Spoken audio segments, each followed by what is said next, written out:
Assalamu alaikum wa rahmatullahi wa barakatuh. May Allah's peace and blessings be on each and every one of you. This evening's presentation, which begins a series of lectures, is on my way to Islam.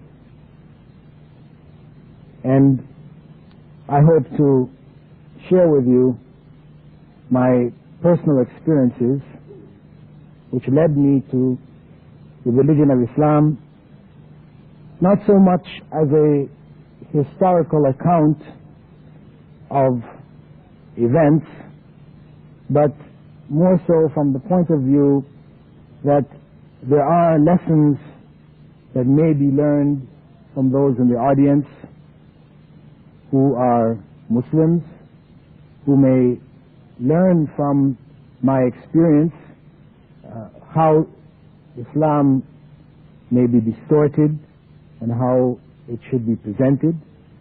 And for those in the audience who may be non-Muslims, perhaps some of the things which I reflected on, some of the experiences which I went through are shared experiences, and perhaps it would cause them to reflect as I reflected and have a look at Islam as a viable alternative to whatever systems or beliefs they now hold. I was born in Jamaica, which is an island. I'm sure most of you know about it. It seems to be most important for reggae in the world of music, and rum for those who are into drugs. It is also known as an area of tourism. At any rate, I was born in a Christian family. My mother was an Anglican, my father a Presbyterian, and my father's father was one of the leading church scholars there in Jamaica. He had learned Greek and Hebrew and was quite a figure. I didn't spend much time in Jamaica. My parents migrated to Canada when I was quite young, so I really don't have too many recollections of religion beyond, as a child, not wanting to put the penny in the plate. You know, we all were given coins to take to church, and when the plate was passed around, you had to put the penny or whatever in the plate. And I remember doing so because, of course, parents were there and you couldn't put it in your pocket, but doing so quite reluctantly and wondering to myself, why are we doing this? I would much prefer to use it to buy some candy or something else. At any rate, my parents migrated to Canada. What I can recall of growing up in Canada, primary and secondary education, is having to go swimming naked. This is what has left the biggest impression on me. That all the way through junior high school and high school, all the boys had to go swimming naked. You weren't allowed to swim with swimming trunks unless you had a special permit, something from the doctor, the support of your family, to get you out of it. So we all had to go swimming naked. And of course, showers after gym. It was just a big hall with shower heads and everybody showered naked. I felt shy about it. I couldn't really understand why we had to do it, but this is what we had to do. Much later in life I came to realize that there was a philosophy behind this. So something being introduced as a means of breaking down the feelings of shyness that people naturally hold to exposing themselves in front of others. And it was a product of the Darwinian approach to sociology, psychology, wherein feelings of shyness are looked at as being sickness, a sign of some kind of mental problem. Since animals are not shy, we don't find dogs and cats, etc., being shy of being naked amongst their kind. Why should human beings be shy? At any rate, with regards to Christianity, during my primary and secondary levels of education, Christianity was Sunday school. Sunday school was where you met girls and arranged parties. So, in terms of religious instruction, I guess it was going on, but most of us as children or young people were oblivious to it. In terms of Islam, what I saw of Islam during that period, what I can remember, there was one song called Ahab the Arab. Later on I came to find there is no Arabic name called Ahab. There's no Arab by the name of Ahab, but this is the name of the song, Ahab the Arab, Sheik of the Burning Sands. And this is what I remember. Cartoons, the image of that Arab riding on the camel with a sword in one hand and the Qur'an in the other, you know. You either accept this Qur'an or you lose your head. This was the image. And in terms of reading, the only reading material I can remember really is the 1001 Nights, which was basically a book of pornography, you know, about the sexual lives of the sultans and the caliphs. My family, after I completed high school, migrated to Malaysia. My parents were there with the Colombo Plan. Both of my parents were teachers, and they were there helping the Malaysian government in their educational program. There, my friends were mainly expats, and I can honestly say that there was no visible signs of Islam in the society. Beyond, I guess, beyond the impression which was made very clear to us as expats, that you don't mess with Malay girls, otherwise you'll get killed. You know, this is basically the... there was no connection with Islam, it was just Malay, really.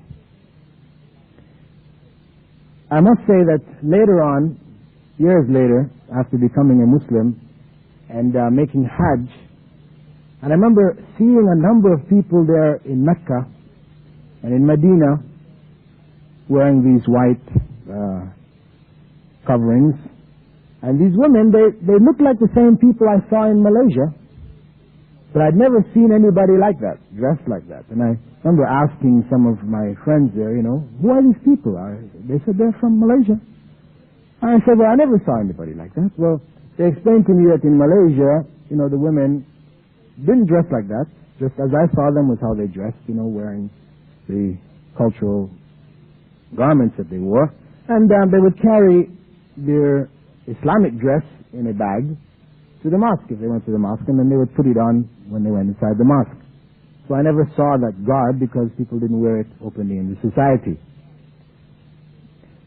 During this period, my mother and father adopted an Indonesian boy whose name was Aus Suleiman. His name was contracted to Westman. He was born in Malaysia, but was from Indonesian parentage. And because of the fact that at the time, and it may still be the same policy, I don't know, that Indonesians who were born in Malaysia would not be given an opportunity for higher education, you know, beyond high school A levels. They wouldn't be given a chance to go to university, colleges. So my mother had taken a liking to this particular boy and was concerned about the fact that he didn't have any future and wanted to take him to Canada so that he would be able to continue his education. But the Canadian government insisted that the only way that he could be taken was if he was adopted. So my parents adopted him. And myself, my brother and sister lived together with him for some years there in Malaysia before going to Canada. Now, here was a Muslim element in my family, but which had no real impression on me because of the fact that my adopted brother, and of course I should mention that according to Islamic law, adoption is not permissible, but at any rate, this is what happened. His father was dead and my parents took him in, and his name was changed, his family name was changed to our family name. But he was a quiet and shy Muslim. He never said anything to us about Islam. Sometimes we'd open his room door, and if he happened to be praying near the door, the door would bounce him in the head, or else he was in frustration. We'd close back the door and speak to ourselves and say, what's going on? What is he doing in there? We'd wonder. We'd see him on the ground, with his head on the ground. But we were ourselves embarrassed to ask him about it, and he never said anything to us. So, though he was Muslim within the family, if my mother was preparing food and, we all ate pork, well, she prepared fish for him. We understood that he was eating different things than we ate. And during the month of Ramadan, my mother would get up early and prepare suhoor for him. So he fasted. He prayed. He did his basic Islam in the family, but he never said anything to us. For myself, while going to school there, I got involved in music. I came to be known at that time as the Jimi Hendrix of Sabah, emulating his style of dress and the type of music that he used to play. So I had my own rock group there. And this was basically the focus of my life until I finished off high school and decided to go back to Canada to further my education on a tertiary level, which is in university. I was accepted in the University of Simon Fraser, and there I went to do a degree in biochemistry. Simon Fraser University at the time was one of the more experimental universities in the sense that they were introducing the credit hour system, which was not followed by the other universities across the country. They were following the British system of a single course throughout the year. And at the same time, what you found there was really a great looseness in the whole structure of the university. And there were a number of American students in this university who had come up to the university, and their ideas were influencing the students of the university. And what we found there is that in the liberal arts program, sociology, the humanities, sociology, psychology, and anthropology, the professors were from the Timothy Leary school. So I don't know if you know who Timothy Leary is, but he's an individual. He just died a few months back and had his remains shot out into space on a rocket. Timothy Leary was the discoverer of LSD, psychedelic drugs. At any rate, these professors, following the same tradition of Timothy Leary, used to begin classes by passing out a bag of marijuana, and after everybody had smoked up, then discussion began. So, as I said, Simon Fraser was quite different from most universities at the time, and the situation there was quite fluid.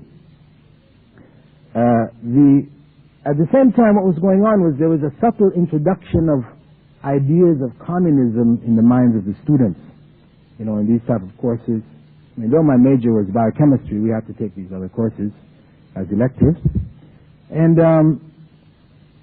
these ideas of communism were being introduced as they would guide and provide leadership for that student revolt. Eventually, the campus, San Francisco University campus, was shut down. Students took over the administration. And of course, the protest at the time was against Canada's involvement with America in the Vietnam War. During this period, I was directly involved, and I began a conversion to what may be called revolutionary politics. I scrapped Christianity because it was really something which wasn't implemented in my life, so to speak. I mean, if somebody asked me, were you a Christian, I guess up to that point I would have said, yes, I was a Christian.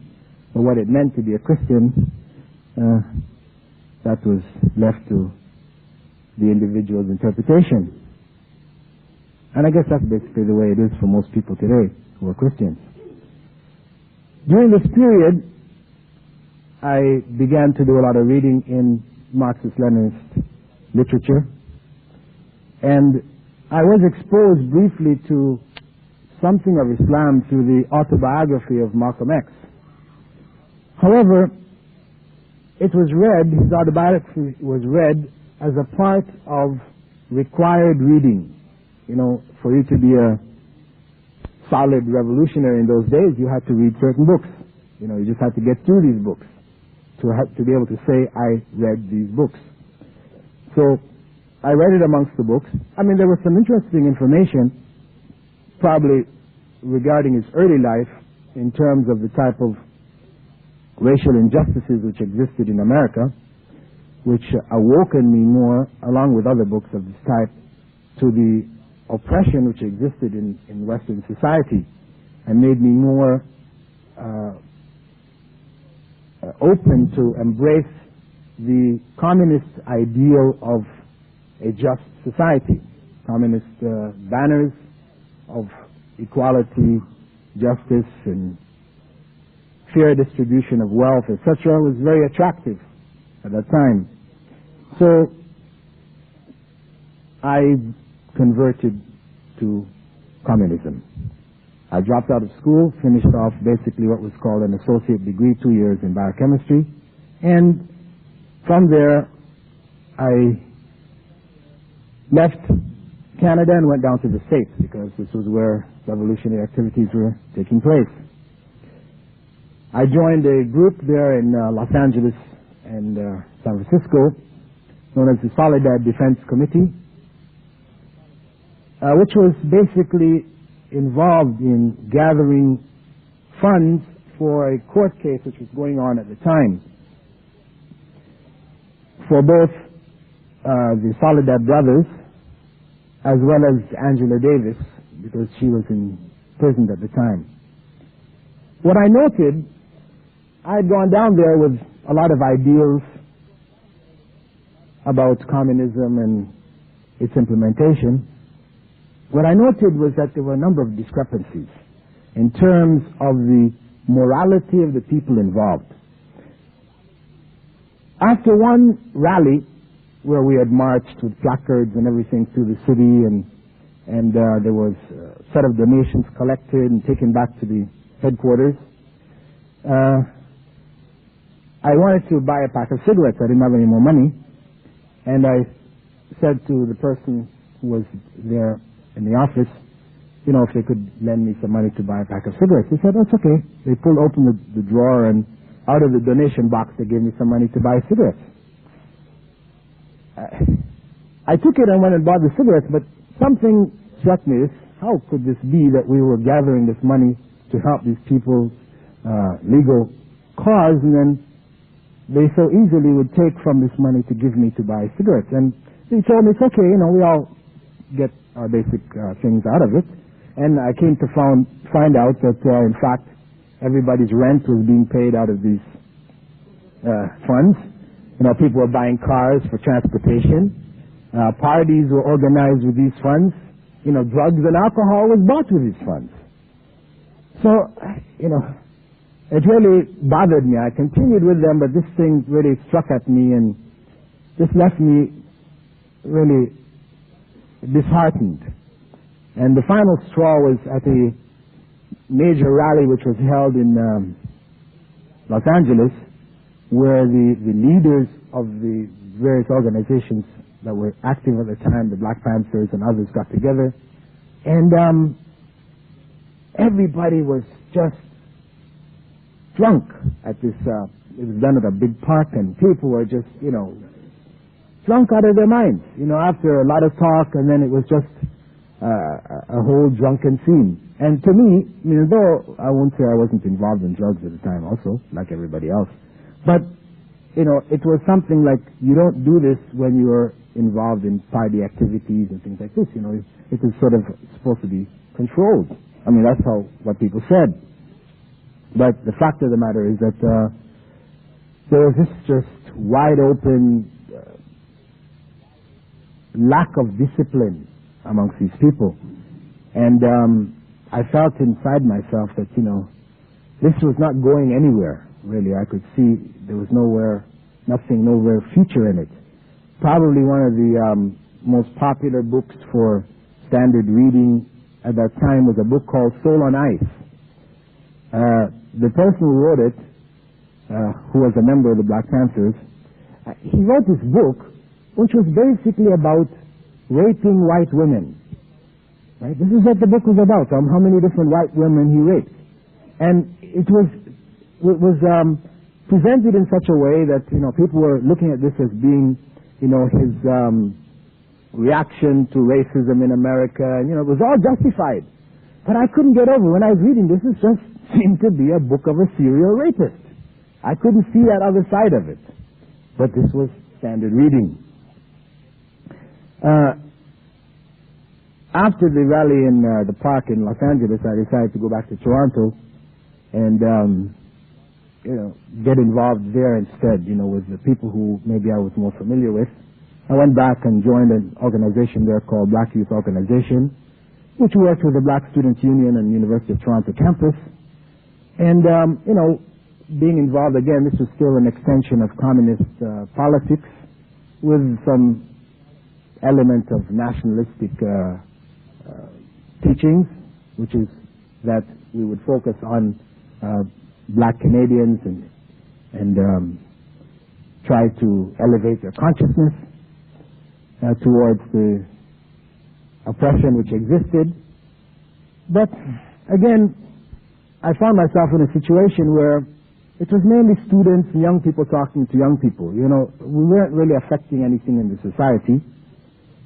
And I could say probably my biggest exposure here was to further reading to books of famous writers of the past. Probably the most striking thought that I can remember from that era was that of a writer, Frederick Douglass, who back in the 1800s, he was a black man who had been freed and was quite outspoken for the cause of black people in America. He made a statement that the limits of oppressors are defined by those who they oppress, where he put the responsibility on the oppressed. They are the ones ultimately that define how much they will be oppressed. That left an impression on myself, in that it sort of indicated that the state of a people is determined by their own consciousness. If they don't want to be free, if they don't want to be liberated, if they don't want to be educated, then they won't be. You know, you really can't make people free. People have to want to be free. During this period, I had some exposure to Islam. We had a standard movie that everybody had to watch, known as The Battle of Algiers, which documented the Algerian struggle for independence. And of course, the battle cry during that struggle was Allahu Akbar. There were women wearing hijab and hiding weapons under their outer garments, and so there was something of Islam there. Then I also came in contact with the black Muslims, Elijah Muhammad's followers. I went to the States again and visited some of their temples, but though I was impressed by the discipline that they had, in terms of the personal discipline, outwardly anyway, this idea that God was a black man, I'd given up the idea of God anyway, becoming a communist, but then the idea that God was a black man who should be worshipped became even more ludicrous to me. So I didn't find really anything attractive about Islam at that period, and I just continued to be involved in the activities of this organization. I continued to play music. At the time I used to play in nightclubs and for rallies, to raise money also for the activities of the organization. But slowly again, I found myself at a state where I didn't see any future in what we were doing. We were not affecting any major change in the society. It seemed really not to be going anywhere.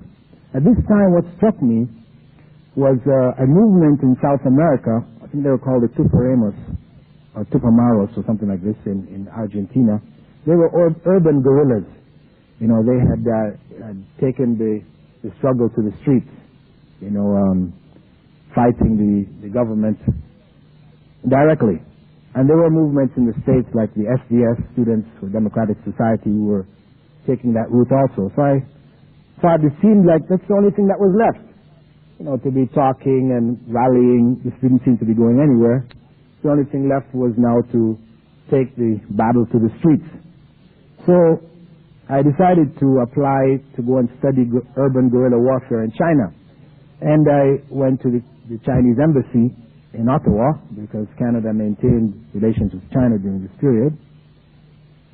And I went to see the ambassador and the person in charge of education, etc., to make this application. What struck me was the person who came to me was a chain smoker. He was smoking the whole time. And these cigarettes without filters even, very strong cigarettes, but the whole time, every cigarette was finished, he'd started the next one. And to me at that time, the idea of control of cigarettes and drugs and these type of things, I thought it was important. And this sort of struck me as something which wasn't very good, because here was a person who was supposed to be a representative of the revolution, and he had no personal discipline. At any rate, I filled out my application. They told me, we'll send you word as soon as the okay comes. I went back to Toronto and waited. This was over the Christmas holidays of 1971. And at this point, what I found was that when I got back to Toronto, that a good friend of mine who was in the leadership committee of this organization, which I belonged to, had accepted Islam. She became the wife of a known speaker today, Dr. Abdullah Hakim Quick, who is involved in lecturing in different parts of the world. I think he has come to Australia before. In any case, his wife, who was a good friend of mine, had accepted Islam. And this caused me to say, well, let me have a look. Because she was perhaps an even more fervent communist than I was. She was a Maoist, which is like the extreme wing at that time. She had virtually memorized Mao Zedong's Red Book. Would be able to make quotes anytime quotes were needed from Mao. So for her to convert, it struck me as something, there's got to be something behind this. So I asked her for some books and I began to read. The first book I read was called Islam, the Misunderstood Religion. and this is written by Muhammad Qutb, and this book basically was a comparison between Islam and all of the other systems that were out there, Christianity, communism, capitalism, socialism, from a social point of view, a political point of view, economics, from all of the various aspects. And after reading that book, actually, I was convinced that Islam really had the best program for human society, for establishing justice, etc., in human society. I continued to read towards understanding Islam by Maududi and other books, and I became more and more convinced of that reality that Islam really did have the best program, but the concept of God was something which just didn't reappear, merely because you would like to believe, you just start to believe. Having denied God for some years before, it would take some time before belief in God was something which became a part of my life again. And actually the turning point for myself, having reflected and discussed, etc., about God and belief in God, it came for me at a time when, in the commune in which I lived, I had my own room, and I had a lot of books, and sometimes people would come in and borrow the books and read them in my room. I didn't allow people to take them out of the room. They would come in and read them, sit at my desk and read. And one occasion I was lying on my bed, and some people had come in, were sitting at the desk reading, and I'd gone into a state which was sort of between waking and sleep. I was aware of the people in the room, but yet I was dreaming. And I saw myself going into this warehouse with a bicycle of mine. I was walking it into this warehouse. And the further I went into the warehouse, the darker it got. And I started to get this feeling of fear, because of the fact that, I guess maybe I had a fear of darkness, but the further I went in, the more this feeling started to overcome me that perhaps I may not be able to get out of this place. I would continue to turn back to make sure that the entrance through which I came was still there. And each time I turned, I could still see it, though getting smaller and smaller. Eventually, I turned around and there was no entrance. I was in total blackness. And I got this fear, which basically was saying to me, if you don't get out of this, you will never get out. It was, I guess, a fear of death or whatever, but I was just overwhelmed by it. And I wanted to get out, so I started to scream. I was aware of the people in the room. I started to scream out to them, help me, but words wouldn't come out. They were stuck in my throat. They couldn't hear me. I wasn't able to get out of the situation. I kept screaming until I reached the point I realized there was no way out. I was lost, totally. And at the point when I realized this and I gave up, I woke up. And I sat and thought about this. That to me, it was like confirmation that there was a force beyond me. Confirmation of the existence of God, in that I wasn't able to get myself out of that situation. The people in the room were not able to help me. That were it not for that which was beyond me getting me out of that situation, I couldn't have. So that had a marked effect on me. Shortly after that, I decided to accept Islam. And when I was taught how to pray, the sujood in particular, I realized that my adopted brother was a Muslim. At that point, I was happy on one hand, but I was shocked on the other hand, that he had understood all of this and had all of this all these years and had never said anything. I went out to Ottawa because my parents were there and he was there studying with my parents in university. He was very happy to see me. I was happy but upset. I was upset with him because I told him, why? All these years you're with us, you never said anything. He said that he felt embarrassed because for him to say anything to us that might influence us to become Muslims, he felt it would be a disservice to my parents who had helped him, and, he just felt shy about causing any problems in the family. But I told him, of course, that he has an obligation to God, and that obligation is above all else. If he had that knowledge, he should have shared it with us, given us the ability or the right to make the choice for ourselves. At any rate, after that, I returned to Toronto and began to study Arabic and Islam. I continued to play music for a little bit. Nobody told me it was haram or forbidden, but at that point, I found myself there in nightclubs playing with the other members of the group.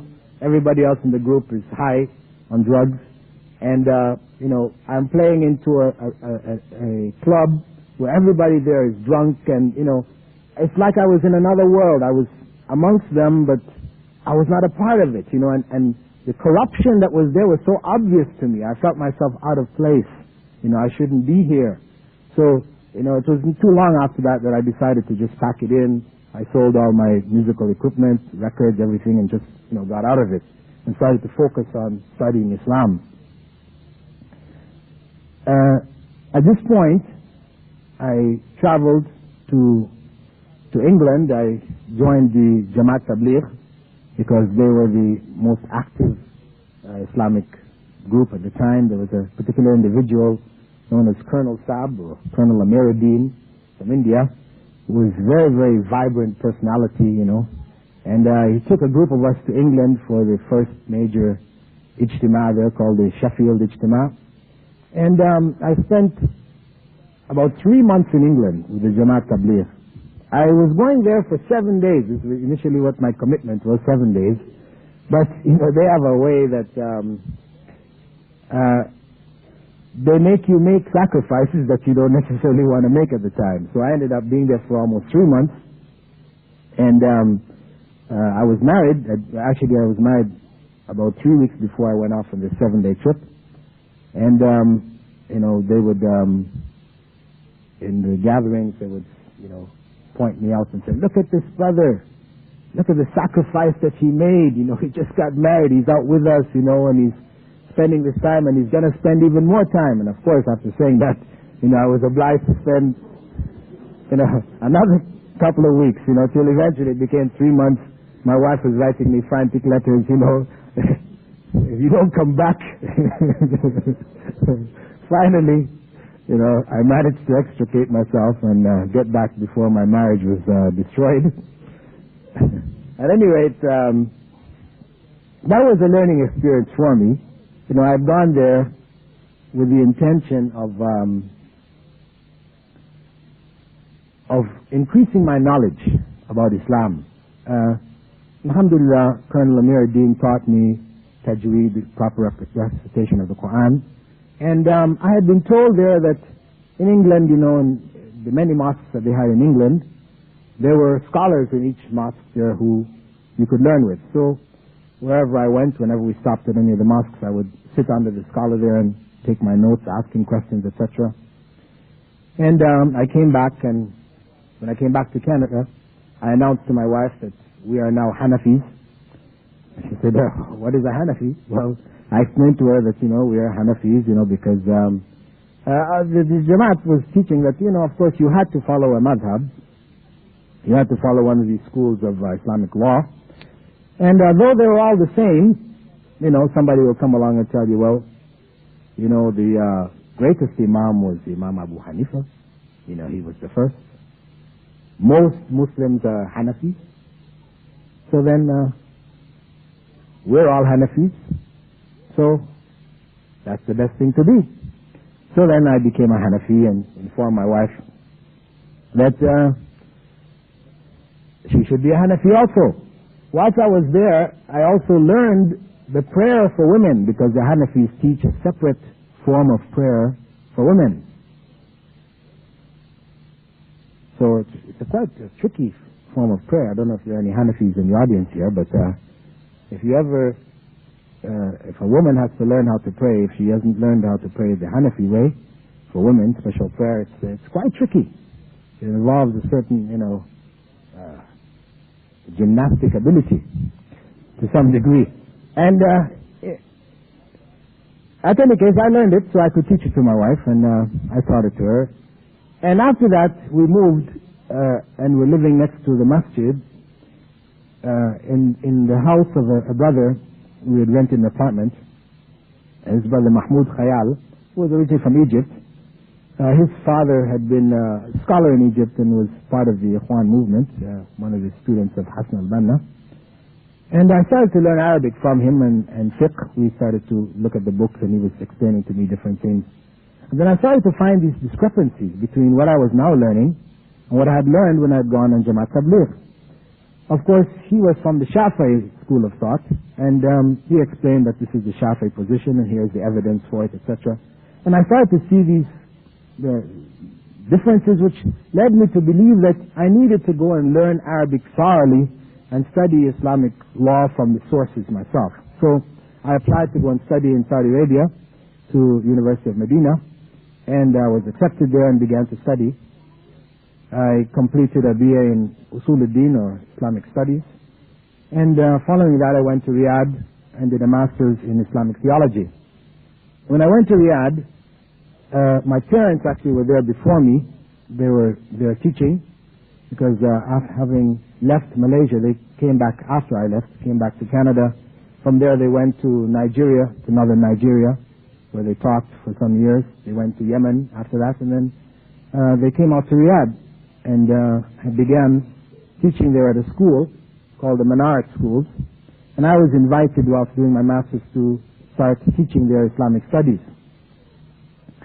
So I took on this responsibility of teaching students mainly who were expatriates, because it's an English medium, expatriates working there. Their parents had studied in America or England and wanted their children to continue in English medium. Most of the students were Western, from Western background, and they brought him there to teach. The students just wore him down. They were thoroughly westernized, and he just couldn't handle them, because in Pakistan and India, students are quiet. The teacher speaks, the teacher comes in, everybody stands up, and they're quiet until the class is over.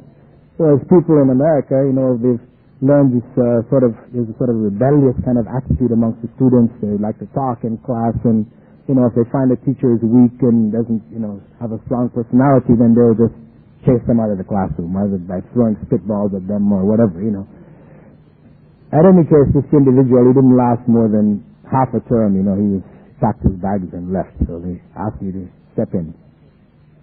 And of course, having come from a Western background, I really knew how to deal with the students. So we developed a good rapport, and I continued to teach there. And in the course of teaching, of course, I came to realize that there was a major lack of materials in English to convey the type of basic information which I felt needed to be conveyed about Islam, which was not from a particular madhab point of view, but an open approach to the presentation of Islamic teachings. So it required me to start to do a lot of writing, preparing notes for the students, and eventually I prepared some books and tried to publish them back in 1981, but I wasn't successful, couldn't find a publisher. And it wasn't until about 1985 that I published the first two books. One was called Polygamy in Islam, and the other one was called The Devil's Deception of the Shia. These two books were addressing particular problems which existed at that time in America. Polygamy from the point of view that when a person is a Muslim or convert Muslim, the first thing that non-Muslims have to ask is, why do Muslim men have 4 wives? This is the first question. So I felt it was important to write something on that topic. And the other problem was that of Shiaism, which was being promoted, because this is after the revolution in Iran, was being promoted very strongly in America amongst convert Muslims. Now this was an unfortunate situation, because the revolution on one hand was claiming that we're all the same, we're all Muslims, no difference between Sunni and Shia and so and so. But at the same time, the Shiites would focus on Muslims to convert them to Shiaism.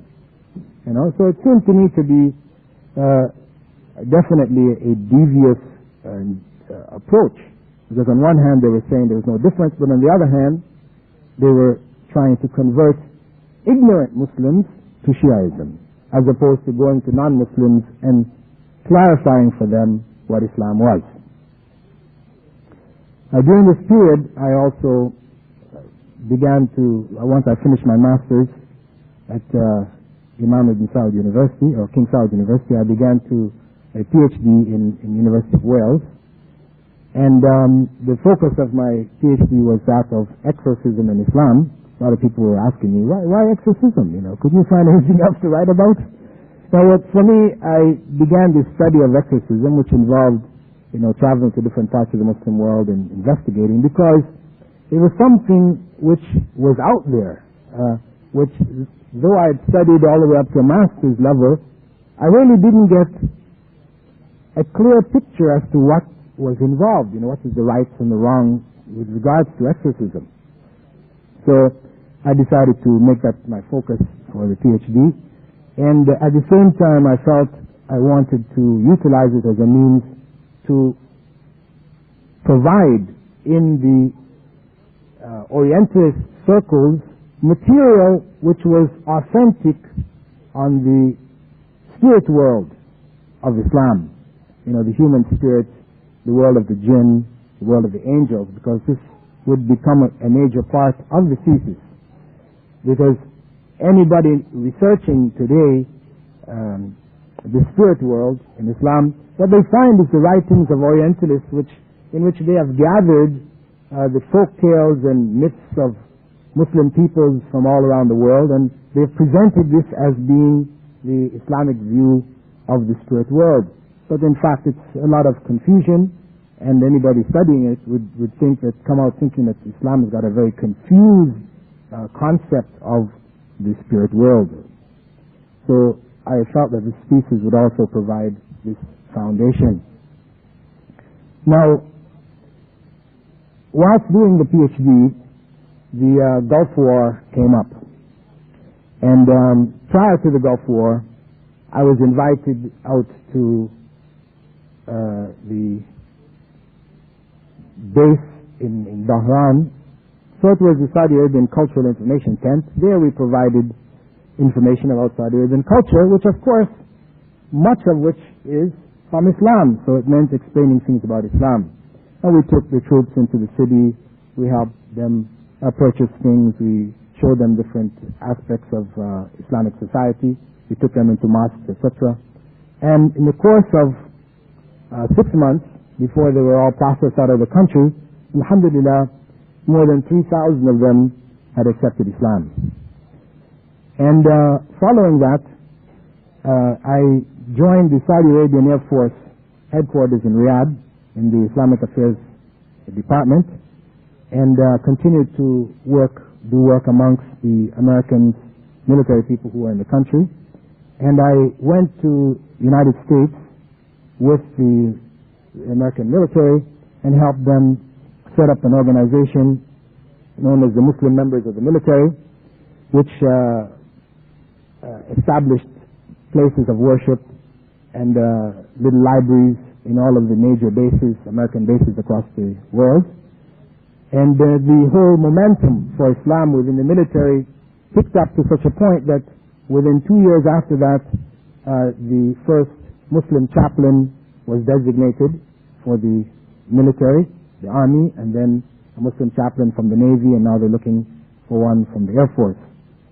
And Islam has continued to grow in leaps and bounds within the military. Following that, I continued with them for 2 years, and then I transferred to the UAE, United Arab Emirates, where I joined up with a charitable organization there by the name of Dar al-Bir, and set up for them a da'wah center in Dubai, where I have with me 4 other brothers and sisters who are involved in da'wah.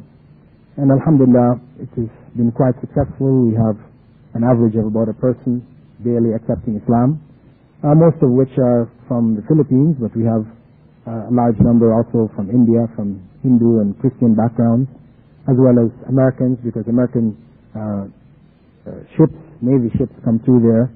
And we have a channel, a network of people who are helping us. We work with the taxi drivers. Many of the taxi drivers are from Pakistan, Pathans. And when they drive anybody who questions or asks them anything about Islam or anything to relate to Islam, they immediately bring them to our center so we can provide information for them. A number of them also carry pamphlets inside of their taxis. I've also been involved in giving lectures about Islam on television, on Sharjah television, as well as Ajman television, 2 television stations there in the UAE. And I set up a department of foreign literature in Sharjah for publication of Islamic materials, which on one hand supports the Dawah Center, pamphlets for distribution, as well as continuing the publication process which I began in Saudi Arabia of trying to produce good material in English which conveys the body of Islamic knowledge which is available in Arabic. And at the same time, I also began to teach at the American University in Dubai, which is an American university, very Western. Students there are very Westernized. And I'm teaching a course called Introduction to Islam. It is, again, an issue of da'wah or explaining Islam to students. Many in my class may be Muslims, but the vast majority of them don't pray or fast, these type of things. So for them, many of them have taken this course as like an elective, thinking that it would be an easy few credits, only to find me there, shaking them up, and alhamdulillah, it's been a good experience. A number of them after, the term's been over have come and told me, well, we started praying now, we appreciate what you had said to us, and so this is basically the activity that I'm involved with at present. Not, of course, to mention lecturing in different parts of the world, here as well as Philippines, Malaysia, England, etc. So, from that path which I've outlined to you, which is not only my way to Islam in the sense of my conversion, but my way to understanding Islam. Because coming to Islam didn't end with conversion, but has been a continual process after accepting Islam, a continual process of education, continually increasing my knowledge and also sharing that knowledge with others. This process, or this path, we can see began in a state of ignorance, where the only images of Islam were very distorted images. There were contacts during that path with Muslims, but those Muslims had no effect on my life because either one, they were not practicing Islam as it should be practiced, or because they didn't feel a responsibility to carry the message of Islam to the non-Muslims around them. As such, it would be my advice then to those of you who are Muslims in the audience to know that it is a responsibility on yourselves to live Islam, whether you may have enough knowledge to propagate it and explain it to others.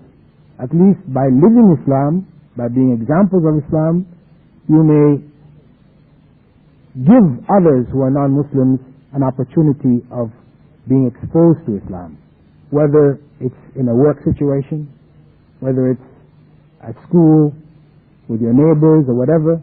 This is a continual responsibility that you should feel ashamed if you are not involved in. You should feel sinful because in fact you are in sin if you do not share this information. Because to have knowledge of God's revelation and to not share it with others around you to the degree or to the level of your own ability, this in fact is a crime. This is a sin. And for those of us who have sufficient knowledge to convey it and to propagate it, it is very important for us to be actively involved in this matter, to work together where others may help us, because it's always difficult when one is on one's own, when one is by oneself, to have the courage to share. But when we're with others, when there are others who are supporting us, encouraging us, then it becomes a lot easier. So I would hope that out of this, you all would reflect on this responsibility. And for those of you who are non-Muslims in the audience, I hope you're not offended by anything I said. If you're Christians, I'm just telling it like it was for me. I'm not saying that every Christian experienced what I experienced, but I know, even till today, Christianity for most people tends to be very nominal. We are Christians because our parents were Christians, but what it means to be a Christian, few people really know.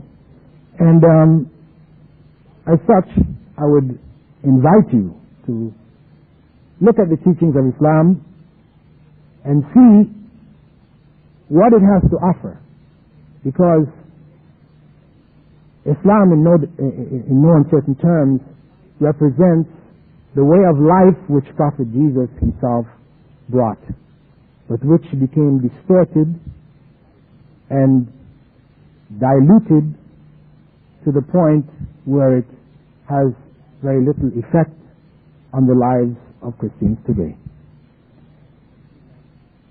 And with that, inshallah, I will conclude my speech, hoping that, as I said, I didn't offend anybody in sharing with you my own experiences, and hoping that it has been of some guidance or enlightenment to the remainder.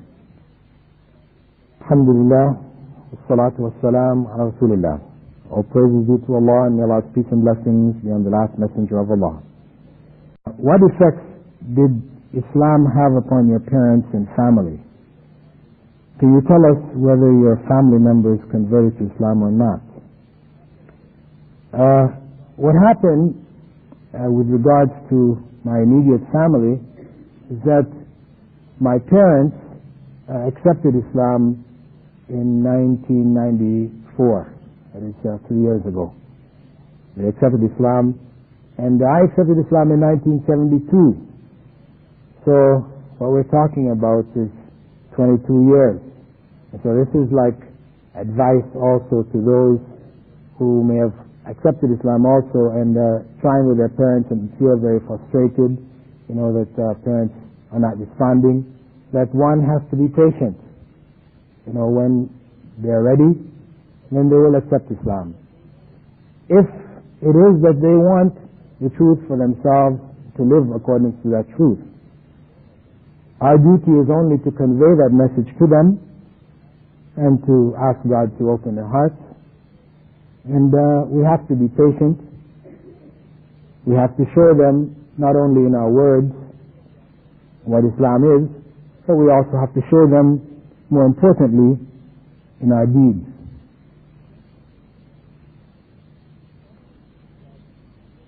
The question with regards to my name, you're called Abu Ameenah. Abu Ameenah means the father of Ameenah, meaning that my eldest child, her name is Ameenah. So I took the kunya or pet name Abu Ameenah. The name which I chose was Bilal, and my family name, Phillips. Some people question, well, why are you keeping this family name, Phillips? It's not an Islamic name. Well, according to Islamic law, when a person accepts Islam, they may change their given name, but the family name should not be changed because it represents one's family. When a person becomes a Muslim, it doesn't mean that they no longer are part of the family that they were born into.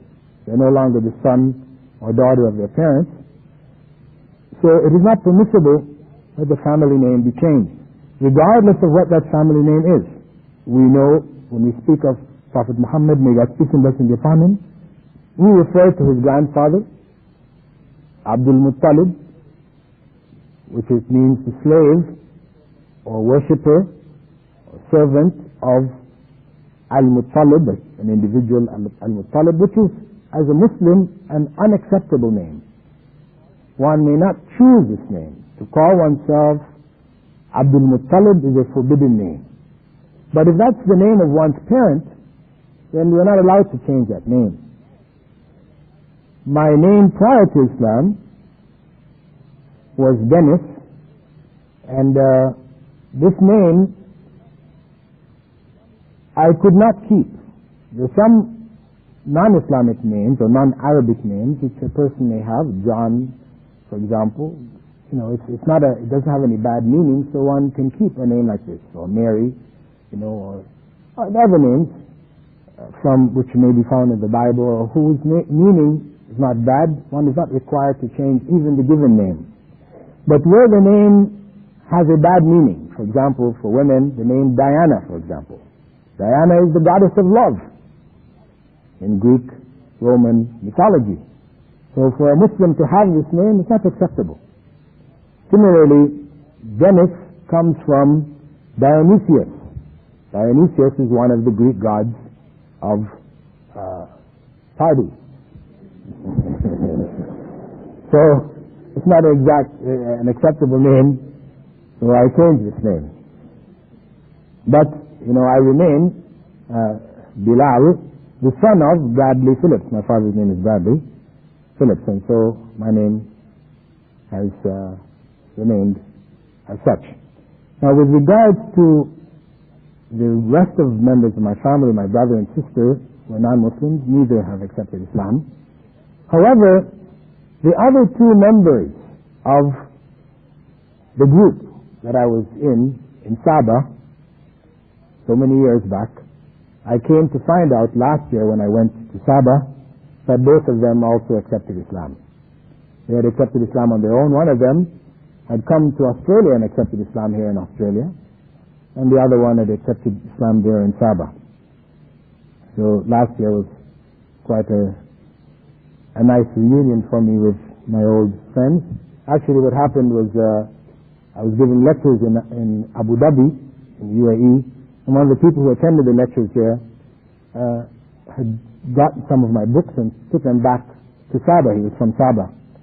And when his brothers and sisters saw these books and saw the name on it, Phillips, born in Jamaica, from Canada, so and so, they said, I wonder if it's the same, Dennis Phillips who we used to know. So he asked him to come back and ask me, and of course when he asked me, I told him yes, I was, and they were quite overjoyed to hear that I'd become Muslim, and they invited me to come down there for a series of lectures. One of them had become the head of the Sabah securities, Islamic securities organ there in Sabah. And my old classmates, we had quite a reunion, all my old classmates and friends. Some of my non-Muslim friends I had a chance also to sit with and try to give them some encouragement to reflect on Islam with the idea of possibly accepting it.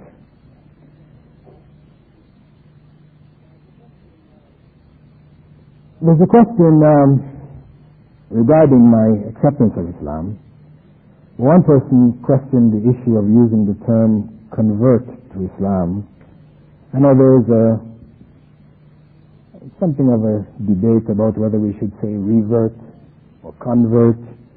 And I found it to be really something of semantics. I left what I believed in, or a way of life which I had inherited, and chose another one. Whatever you want to call it, that's what I did. Another person asked, well, what did you know about Christ before you became a Muslim? To be honest, not very much. Beyond that he was the Son of God, and he was God. as I guess most Christians tend to know. I came to know more about Christianity after having become a Muslim and looking at it again, what its beliefs were, etc. There's another question, why it was that I chose Islam and not seek my answers in Christianity. Well, because I had left Christianity because of the fact that what I knew of Christianity didn't address social ills in terms of dealing with society from a governmental point of view, etc. There was no economic system or anything. I mean, it's just beliefs, an issue of beliefs. There may be nice moral beliefs, etc., but they don't address the world. It is leave unto God what is God's and unto Caesar what is Caesar's. This is the approach, which is not a practical approach in terms of changing society. So I knew that the answers in terms of systems wasn't there in Christianity. This is why I didn't go back to seek those answers, because having converted to communism, I did have a look at Christianity at the time, and in terms of what systems had developed out of it, and really the conclusion which the Marxists had made, that religion is the opiate of the masses or the people, was drawn from the example of Christianity in Europe and how it was applied. That it was a means of convincing the ignorant masses that their reward is in the next life. Don't worry about this life. The rulers who are over you are by God's will. They are in fact closer to God. It's possible, if you have more money, to buy tickets to paradise, known as the indulgences, which the Pope used to sell during the Middle Ages. This whole tradition led these philosophers to conclude that religion was the opiate of the people. And that tradition, the Christian tradition, remains the same till today. It doesn't address the ills of society in a solid and reliable way, from my experience. I see it modifying itself with the times, so much so that we now have in different parts of America, homosexual priests, homosexual congregations, this is homosexuality, which was an abomination in Christianity in earlier times, has become acceptable in the eyes of many Christians today, Christian leading religious people. There's this backtracking, there's the stability of concepts are even questionable. So I would say that I've understood more about Christ and Christianity having become a Muslim than I ever understood as a Christian. And I have no qualms in saying that the only way that a person may truly follow Jesus is to become a Muslim. I've written a book called The True Message of Jesus Christ. It is available, in which I have gathered research to that effect, to show some scriptures, Islamic as well as from Christian scriptures, that the message which Jesus brought was Islam, submission to the will of God. And that his way, the way which he invited people to, was the way of Islam. And that he himself was in fact a prophet of God and not God.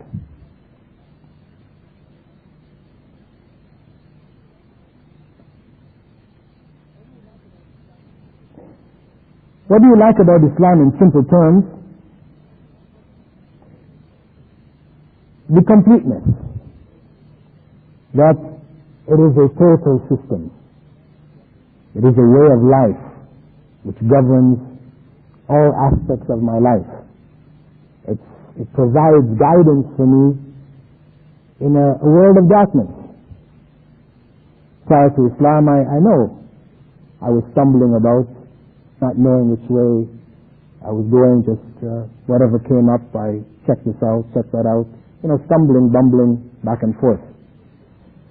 Islam provided stability, provided a clear picture with regards to what this world is about, where I should be going, and what my goals should be. So it has given me inner contentment.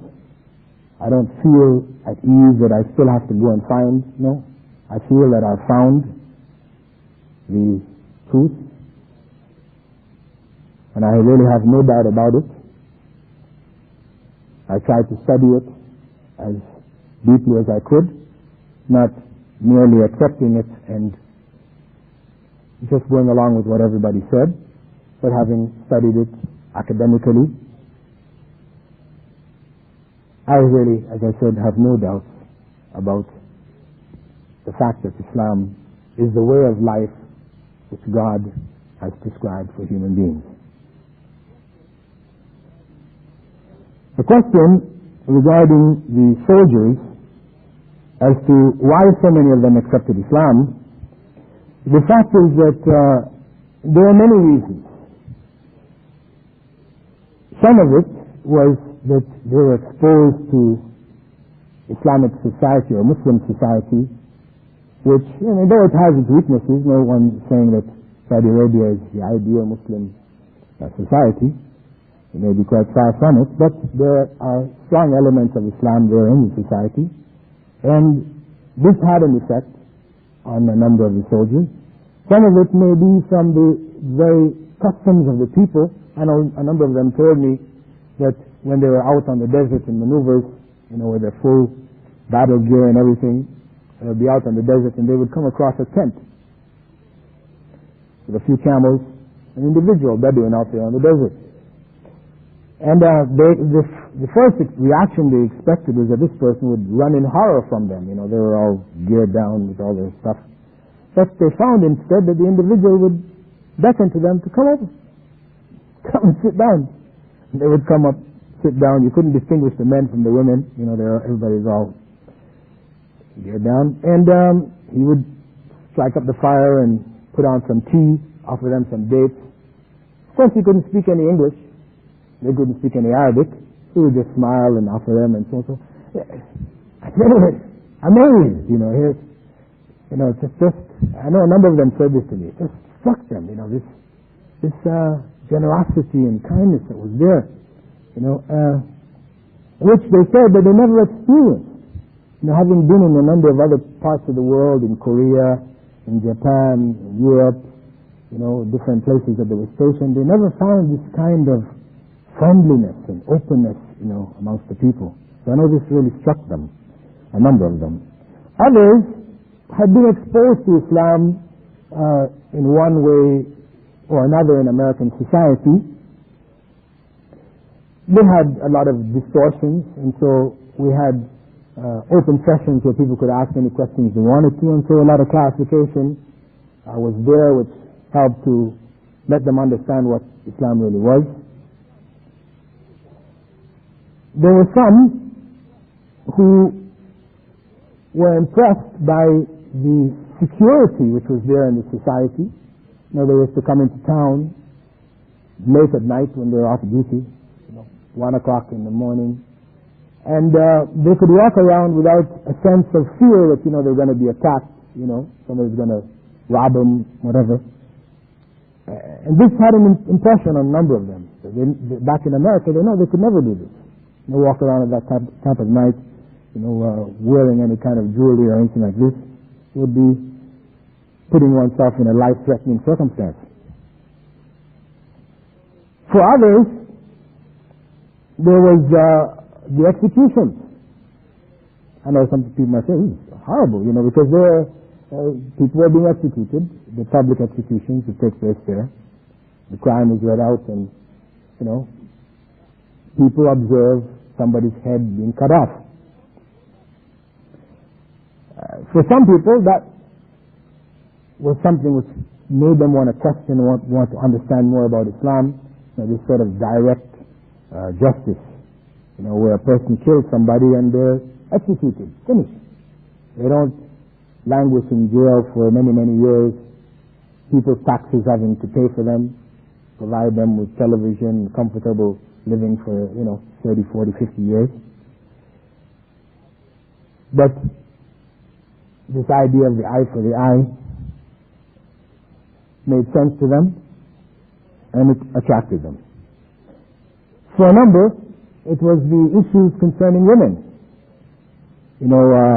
Many coming there had the impression that women are so oppressed in Islam, and also seeing the women wearing these abaya, the black abayas, totally covered, walking through the streets.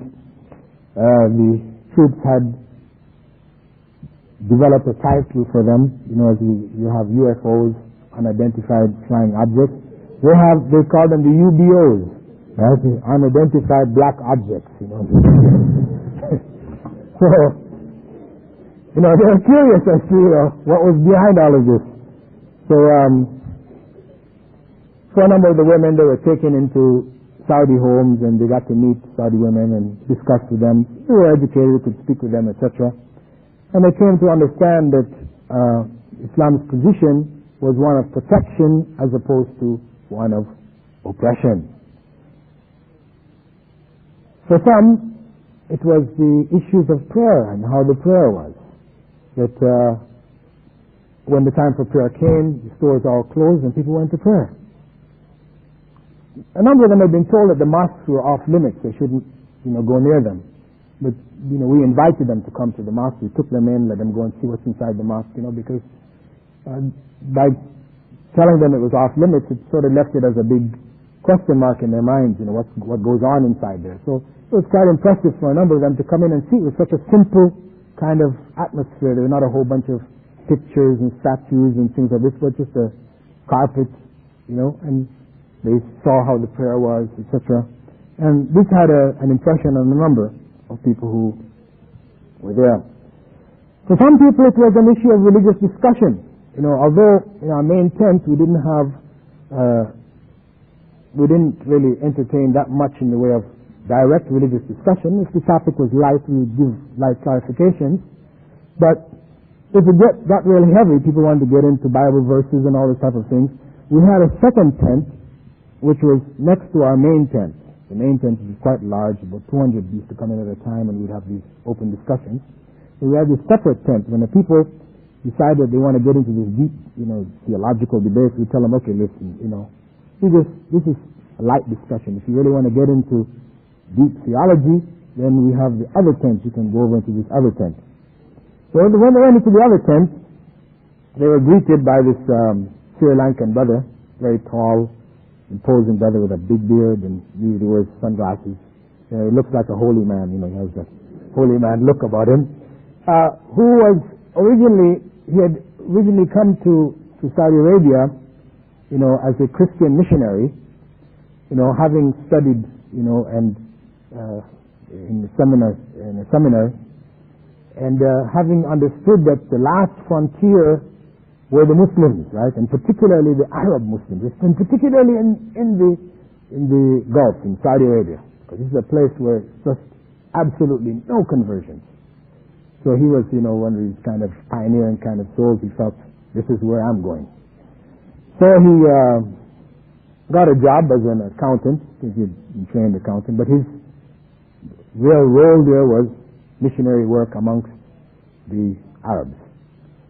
And when he got there, of course, he got himself a Qur'an because he felt he wanted to be fully versed. He had studied it when he was doing his basic studies. When he converted, he decided to convert. One of the organizations in Qasim, which is involved in explaining Islam to non-Muslims, took him out of his job, provided a source of income for him, and gave him a free hand to, spread the word in different parts of Saudi Arabia, in the camps and various organizations that were available for conveying Islam to to non-Muslims. Now he was, as I said, from a Christian missionary training.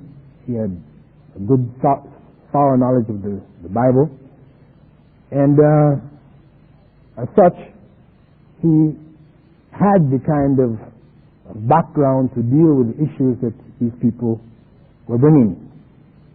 He would wait for them there. He had 2 suitcases with him. He used to carry 2 suitcases around with him. And these 2 suitcases had in them about 40 different versions of the Bible. So when they would come in and sit down, he would open up the suitcase and say, well, which Bible do you want to discuss about? Many of them would say, what do you mean which Bible? There's only one Bible. So he'd bring out for them and stack them all up and say, well, we have this Bible and that Bible and the other Bible. That was usually quite intimidating for many. At any case, either he convinced them, after some discussion, or they said, well, listen, okay, we don't have answers, but let's go get our chaplain. He'll have some answers for you, questions, or answers to your questions. So they would go back and bring the chaplain, and alhamdulillah, in the course of discussion, 11 of the chaplains converted to Islam. So these were the basic circumstances under which Islam spread amongst the troops. Some of them, actually, there were other members of their families that were already Muslims. Now, they had curiosity, they were quite open. And to be honest, actually, the vast majority of those who converted were Americans from a variety of different backgrounds, mixture of men, women, young, old, black, white. Actually, the percentage of white Americans who accepted was someplace around 35%, which is much higher than those who would normally accept Islam in America itself, which really shows that if Islam is exposed to the American population as a whole, there would be a lot greater response to Islam in America. And we had people who accepted Islam who were Chinese Americans, Indian Americans. We even had some devil worshippers, who had come, who accepted Islam, because actually, the American military recognizes devil worship as a legitimate form of worship, and wherever there are chapels for the Christian sects, then there are chapels for devil worshippers on all American military bases. The reaction in the military, amongst the chaplains was quite strong, because the tent came to be known as the conversion tent, and they tried their darndest to get the military officials to stop or to make it off bounds to the American troops, but the big officers, etc., wouldn't agree with their suggestion because of the fact that they had such a large number of troops, and they didn't have for them the kind of R&R which they normally would have when they're in Japan or the other places where they could go to discos and and all this kind of things. These things were not available to them. Women, all this kind of things, it's just not available. So if they didn't allow the troops some outlets, the troops wanted outlets. They wanted to find out about Islam, meet the people, and so on. So if they didn't allow this, they felt that the repercussions may be much greater. That they may, commit some crimes in the society, and which would create, major problems for themselves. So, though I'm sure they were not necessarily happy about, conversion of American troops to Islam, they really didn't have too many options given the circumstance, because after they left, according to American military records, this is the first place that American troops were stationed, and they left the country without any quote-unquote war babies. War babies. Americans, when they came to to Asia during the Vietnam War, they left behind, in Vietnam, in Philippines, in Korea, in Japan, in Thailand, were babies. I mean, babies who were half American, half of the locals. In fact, there's big cases going on in Philippines right now for the rights of these children. So the first time they went into a country, 500,000 of them, and went out, and there were no war babies. In fact, the only pregnancies which they found were amongst the American troops themselves. Many of the women that were there went back pregnant. So the tent was functioning right up until they left. And the American military continues to leave the door open for those military people who want to get information about Islam. The British military, on the other hand, were very closed. The officers would not allow us to go and speak with the troops at all. So there were very, very few British military people who accepted Islam.